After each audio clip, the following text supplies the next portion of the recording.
Once upon a time, there was a lovely family living in a small town in Maine. Louis Creed, a doctor, his wife Rachel, and their two young children, Ellie and Gage, had just moved into their new home in Ludlow. The house was beautiful, surrounded by lush greenery, and had a pet cemetery beyond their backyard. One day, Louis took his daughter Ellie for a walk in the woods and showed her the pet cemetery.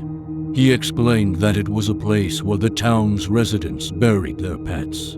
Ellie, being a curious child, asked him if their cat Church, who had just been run over by a car, could be buried there too. Louis was hesitant, but he couldn't bear to see his daughter sad, so he agreed.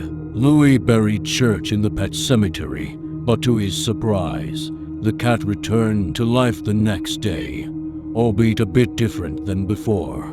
Church was aggressive, and his once vibrant fur had turned dull and gray. Louis was horrified, but he hoped that his family wouldn't notice the difference. Things took a turn for the worse when Gage, the youngest member of the family, was tragically killed in a car accident.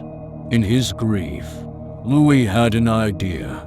He would bury Gage in the pet cemetery, hoping that his son would come back to life, just like Church did. Gage did indeed return from the dead, but he was no longer the sweet, innocent child he had been. Gage was now violent and evil, and his reanimated body was more like a monster than a human. He began to cause chaos, killing those who stood in his way. Louis realized too late that he had made a grave mistake. He had brought his son back from the dead, but he had only brought back a twisted and evil version of him.